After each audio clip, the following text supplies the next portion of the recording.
हम इतने ज्यादा डिस्ट्रैक्ट हैं। उसकी वजह देखिए, एक छोटा सा एग्जांपल से इस बात को समझते हैं कि हम डिस्ट्रैक्ट क्यों हैं इतने ज्यादा।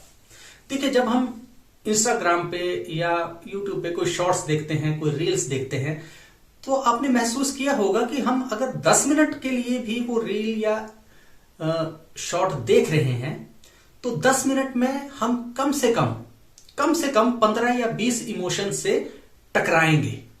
कोई रील जो होगी वो एंटरटेनमेंट मजाकिया किस्म की होगी, कोई रील होगी वो इमोशनल होगी, कोई आदमी जो है वो नेचर को प्रमोट कर रहा है, कोई आदमी जो है वो गरीबी को दिखा रहा है, कोई आदमी अमीरी को दिखा रहा है, कोई आदमी स्टेटस को दिखा रहा है, कोई आदमी ब्यूटी को दिखा रहा है, और हम उस रील्स को देखते जा रहे हैं।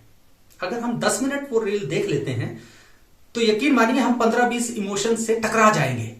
महसूस नहीं करेंगे, हम उन 15-20 इमोशन से जाके टकरा जाएंगे। तो जो हमारा इमोशनल स्टेट होगा वो जो है वो उलझ जाएगा, वो सारे का सारा उलझ जाएगा। इस चीज को हम इस तरह से समझ सकते हैं कि आप खाने पीने के बहुत शौकीन हैं, आप बाजार जाते हैं, गोलगप्पे की रेडी पे गोलगप्पे खा लिए, साथ ही गए पापड़ी खा ली, थोड़ा सा आगे गए समोसे खा लिए, फिर थोड़ा सा आगे गए तो जलेबी खा ली, फिर थोड़ा सा आगे गए तो पकौड़े खा लिए, थोड़ा सा आगे गए तो चने भटूरे खा लिए। अब देखिए कि उस आपने आधे घंटे में हो सकता है 10 चीजें खा ली। अब बताइए उसका रिजल्ट क्या होगा? उसका रिजल्ट होगा अपसेट स्टमक, आपको दस्त लगेगी, ये जरूरी है, आप बीमार होंगे। इसी तरह से जब हम इतने सारे इमोशन इतने शॉर्ट स्पैन में और डेली बेसिस पे जब इतने सारे इमोशंस और डिफरेंट इमोशंस जो है, एक स्पेक्ट्रम है इमोशंस का, उनको धड़ाधड़ उनसे टकरा रहे हैं, उनसे मिल नहीं रहे, उन इमोशंस को महसूस नहीं कर रहे, उनसे टकरा रहे हैं, bank this side bank that side.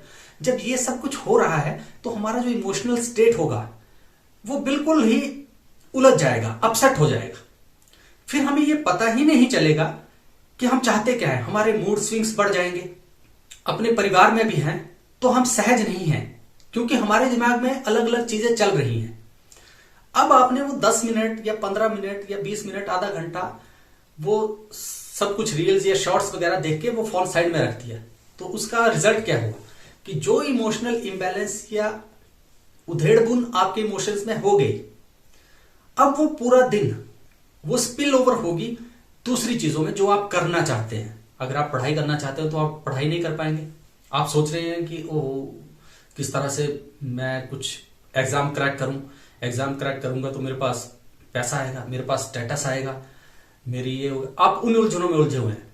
या जैसे कोई आपको उस वक्त जिस वक्त आप उन विचारों में उलझे हुए हैं, कोई आके आपको कहेगा खाना खा लो, तो आप भड़क पड़ोगे कि पता नहीं लगता कि मैं काम कर रहा हूं, जबकि आप काम नहीं कर रहे हो, आप वो भड़क नहीं रहे हो।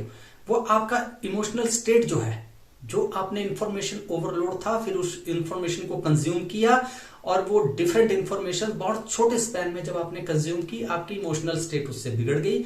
और इमोशनल स्टेट बिगड़ने की वजह से अब वो स्पिल हो रही है आपके परिवार में, आपके रिलेशनशिप्स में, आपके काम में, आपके कोलीग्स के साथ। आप जहां भी जाएंगे वहां पे आप टकराएंगे, आप मिलेंगे नहीं, आप मिलने की कोशिश नहीं करेंगे, आप टकराएंगे उन चीजों से। जिस तरह से आप उन डिफरेंट इमोशंस की रील्स और शॉर्ट्स के साथ टकरा रहे थे, उसी तरह से अब आप अपनी असल जिंदगी में भी उसी तरह से लोगों से, परिस्थितियों से टकराने लगेंगे।